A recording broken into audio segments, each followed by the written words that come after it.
My brother Tyler's words hit me like a slap across the face. The champagne glass trembled in my hand. Around us, 50 guests at his housewarming party suddenly went quiet. I stared at him. What's that supposed to mean? Tyler's smile was sharp as broken glass. Oh, you'll find out soon enough. My name is Jake Morrison. I'm 34 years old. I work construction, same company for 12 years. I pay my bills on time. I visit mom every Sunday. I thought I knew my family. I was wrong. The party was in Tyler's new downtown loft, exposed brick walls, floor-to-ceiling windows, the kind of place that costs more per month than I make in 3. Tyler worked in tech, always had money, always had everything easy, but tonight felt different, wrong somehow. Tyler clinked his glass with a silver spoon. The sound cut through the room like a blade. Everyone, can I have your attention, please? The crowd turned toward him, friends, family, co-workers. Mom stood near the kitchen, her face pale. Dad shifted uncomfortably by the window. I wanted to share some wonderful news with all of you tonight. My stomach dropped. Something in his tone made my skin crawl. As you know, we lost our beloved grandfather 6 months ago. Murmurs of sympathy rippled through the room. I felt a familiar ache in my chest. Grandpa Joe had been my hero, my mentor, the man who taught me how to swing a hammer, how to be honest, how to stand up for what's right. Well, the will has finally been settled. Tyler's eyes found mine across the room. They were cold, predatory. And I'm thrilled to announce that Grandpa left me his vacation home in Lake Tahoe. The room erupted in congratulations. People clapped. Someone whistled. I felt like I was drowning. The vacation home, our sanctuary, the place where Grandpa and I had spent every summer since I was 8 years old, where he taught me to fish, where we built that treehouse with our bare hands, where he told me stories about the war, about life, about being the good man. Tyler had visited maybe 5 times in his entire life. I caught Mom's eye. She looked away quickly, too quickly. My hands were shaking now. I set down my glass before I dropped it. Tyler wasn't finished. I know Grandpa would want the family to enjoy it together. So you're all invited for the 4th of July weekend. More applause, more smiles. I wanted to scream. Someone slapped my back. Lucky family, huh, Jake? That place must be worth a fortune. I couldn't speak, couldn't breathe. The room felt like it was spinning. Tyler appeared beside me. His hand landed on my shoulder like a weight. Isn't it amazing, brother? I mean, I never expected it, but I guess Grandpa saw something in me. I found my voice. It came out as a whisper. He promised me that house. Tyler's eyebrows shot up. Promised? That's a strong word, Jake. Did you get that in writing? The mockery in his tone was unmistakable. Several people nearby turned to listen. You know I didn't, but he told me 100 times. Said it would be mine someday. Well, I guess someday came and went. Tyler shrugged. Look, I'm sorry you're disappointed, but the will is the will. Legal documents don't lie. I felt heat rising in my chest. This is wrong, Tyler. You know it's wrong. What's wrong is making a scene at my party. His voice dropped low. Dangerous. Maybe you should go home and sleep it off. The crowd was watching now. Whispers started spreading like wildfire. I could feel their judgment, their pity. I looked around the room for support, for someone who knew the truth. Dad was studying his shoes. Mom had disappeared entirely. I was alone. Fine. I grabbed my jacket from the couch. Congratulations, Tyler. I hope you enjoy it. Oh, I will. Trust me on that. I walked toward the door. Each step felt like walking through quicksand. Jake, wait. I turned back. For a split second, I thought Tyler might show some decency, some remorse. Instead, he held up his phone. Don't forget to follow me on Instagram. I'll be posting lots of photos from the lake house. You know, for memories. The laughter that followed me out the door was like acid in my ears. I sat in my truck for 20 minutes, just breathing, just trying to process what had happened. My phone buzzed, a text from Mom. I'm sorry, honey. Come by tomorrow. We need to talk. Sorry. She was sorry. Like that would bring Grandpa back. Like that would undo 30 years of promises. I drove home to my 1-bedroom apartment. The place felt smaller than usual, cheaper, more pathetic. I pulled out a beer and sat on my couch. The silence was deafening. On my coffee table sat a photo of Grandpa and me from last summer. We were standing on the dock at the lake house, his arm around my shoulders, both of us grinning like idiots. "This will all be yours someday, Jake," he'd said that day. "You're the one who loves it. You're the one who understands what it means." I picked up the photo, studied his weathered face, his kind eyes. "What happened, Grandpa? What the hell happened?" The next morning, I drove to Mom's house. She was waiting on the porch with coffee and red eyes. "You've been crying," I said. "Sit down, Jake." I sat. The porch swing creaked under my weight. Grandpa had built this swing 30 years ago. "Tell me the truth, Mom, all of it." She took a shaky breath. "Tyler came to see your grandfather 3 weeks before he died." My blood turned to ice. "What do you mean?" "Grandpa was in the hospital. You were working that big project in Sacramento. You couldn't visit as much." I remembered. A commercial building that kept me away for 2 weeks. I'd hated every minute of it. Tyler showed up with some lawyer, said he was worried about Grandpa's estate planning. Estate planning. The words tasted like poison. "Grandpa was on a lot of medication, honey. He wasn't always clear.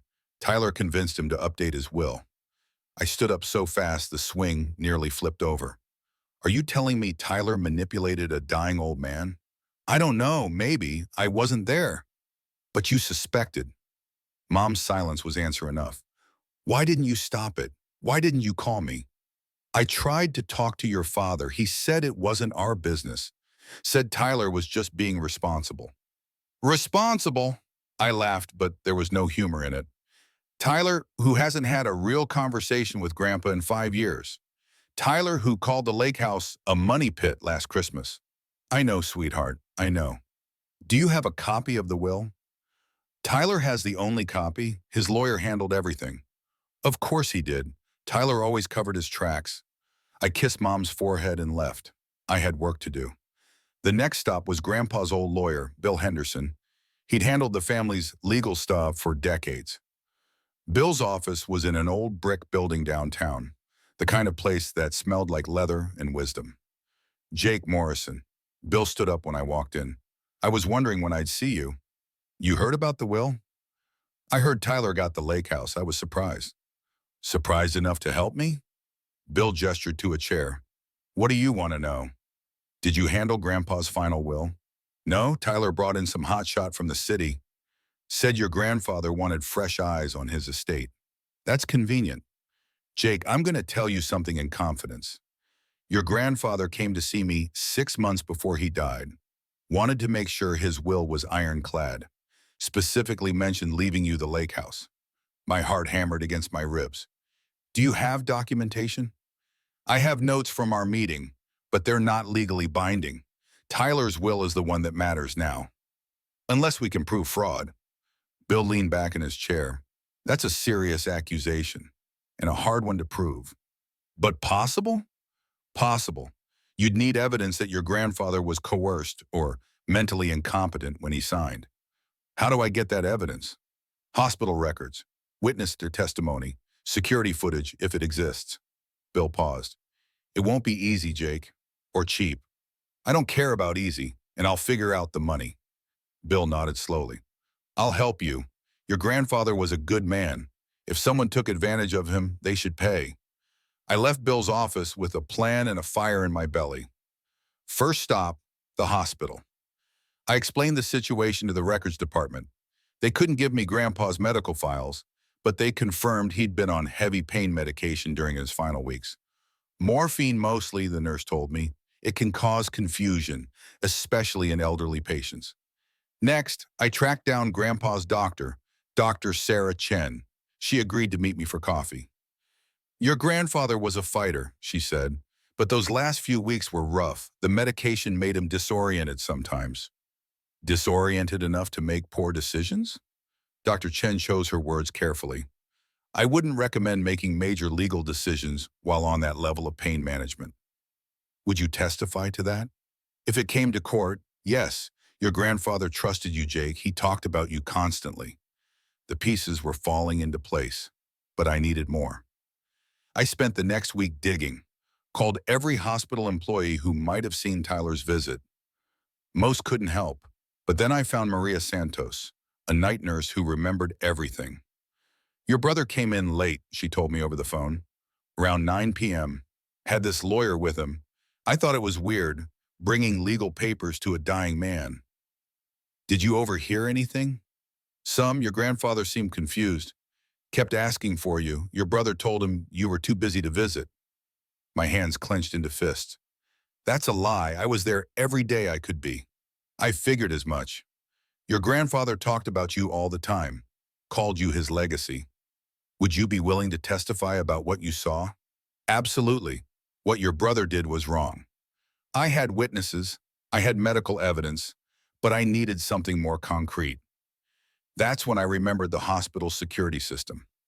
It took 3 days and a formal legal request, but Bill managed to get the footage from Tyler's visit. We watched it together in his office. The timestamp showed 9:17 p.m. on a Tuesday night. There was Tyler walking down the hospital corridor with a man in an expensive suit. They carried briefcases and looked like they were heading into battle. That's Marcus Webb, Bill said, pointing at the Laurier. Biggest shark in the city, specializes in contested wills. Interesting choice for simple estate planning. We watched Tyler and Webb enter Grandpa's room. They stayed for 47 minutes. That's a long time for a friendly visit, Bill observed. But the real smoking gun came from the audio. The hospital system had picked up voices in the hallway after they left. Tyler's voice was clear. The old man signed everything. Jake will never know what hit him. Webb's response was quieter but audible. Just remember, if anyone asks, this was his idea. Bill and I looked at each other. Got him, I whispered.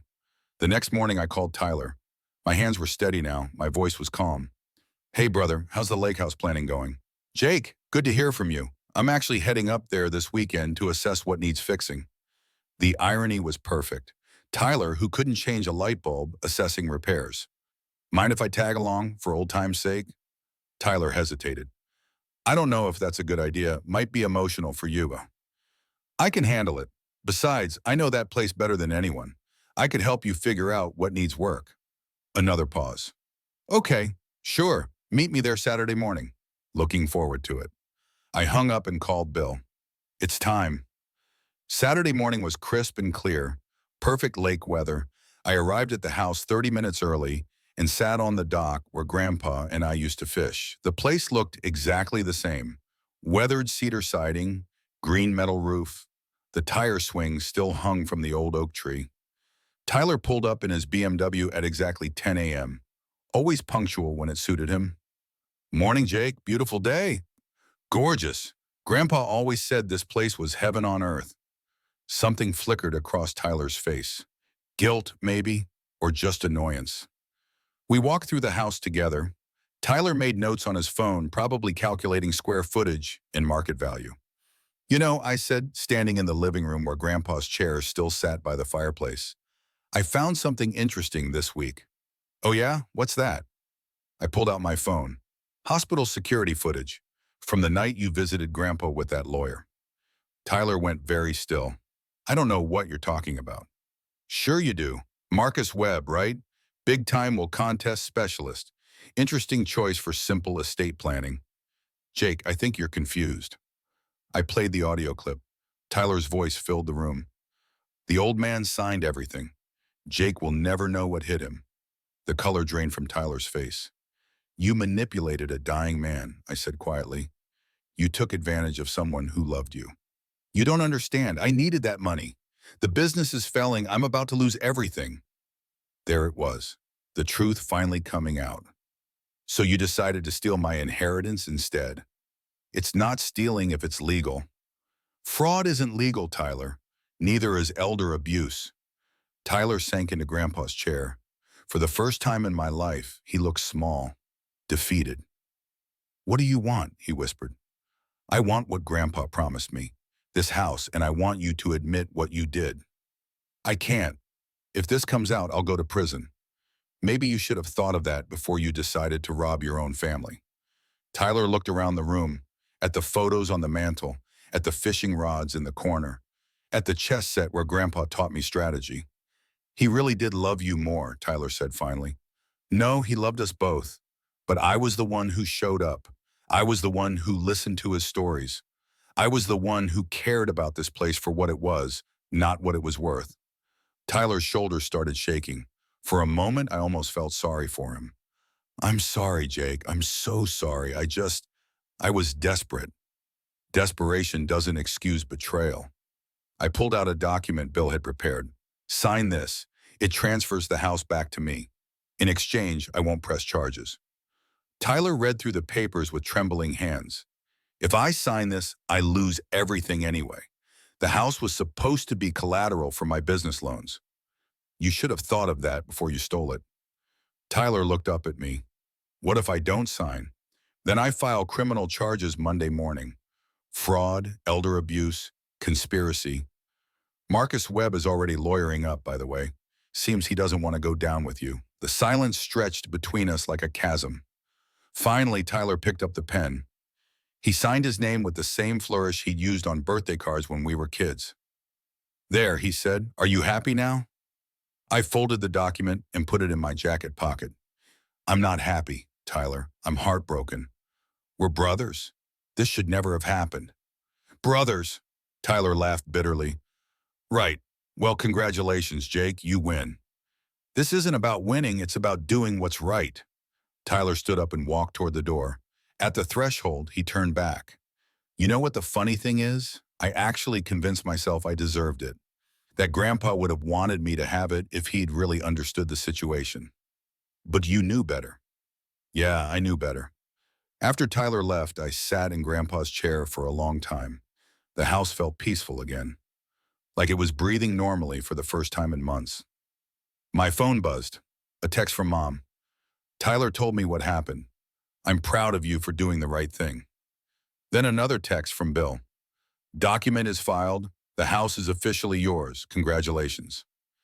I walked out onto the deck and looked across the lake. The water was mirror smooth, reflecting the mountains and sky. We did it, Grandpa, I said to the wind. We got our house back. A fish jumped near the shore, sending ripples across the perfect surface.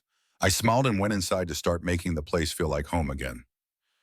That evening, I called my buddy Marcus from work. Hey, want to help me move some furniture this weekend? I just inherited a lake house. Seriously, that's awesome, man. What's the catch? No catch, just need to fix a few things that got broken along the way. I'm in. Beer and lake house repairs? Sounds perfect. As the sun set over the water, I sat on the dock with a beer and thought about family, about trust, about the difference between what we deserve and what we earn. Tyler had wanted the easy way out. He'd seen dollar signs where I saw memories. But Grandpa had been right all along. The house belonged with someone who understood its real value. My phone rang, unknown number. Hello? Jake, it's Tyler. I almost hung up. What do you want? I wanted you to know I'm getting help, therapy, and I'm going to pay back the business loans somehow, without the house. Good for you. And Jake, I really am sorry for all of it. I watched a loon dive beneath the surface of the lake. I know you are, Tyler. Do you think someday we might be able to fix this? I thought about Grandpa, about forgiveness, about second chances. Maybe, but it's going to take time. I understand. I just wanted you to know I'm going to try to be better. After we hung up, I sat in the gathering darkness and listened to the water lap against the dock. Tomorrow, I'd start fixing the loose boards on the deck. Next week, I'd repaint the shutters. Over the summer, I'd rebuild the treehouse that was starting to sag. This place had been broken, just like my family, but broken things could be repaired if you cared enough to do the work. I pulled out my phone and took a picture of the sunset over the lake. Then I posted it with a simple caption, Home. Within minutes, the likes and comments started pouring in. Friends, coworkers, even some distant relatives. But the comment that mattered most came from Mom. Grandpa would be so proud. As the stars came out over Lake Tahoe, I made myself a promise. This house would be what Grandpa always intended it to be, a place where family came together, where stories were told, where love was stronger than greed. And someday, when I was old and gray, I'd pass it on to someone who understood what it really meant. Someone who would fight for it the way I had. Someone who knew that the best inheritances aren't measured in dollars, but in the memories we create, in the principles we refuse to compromise. The lake house was home again. And this time, it was going to stay that way.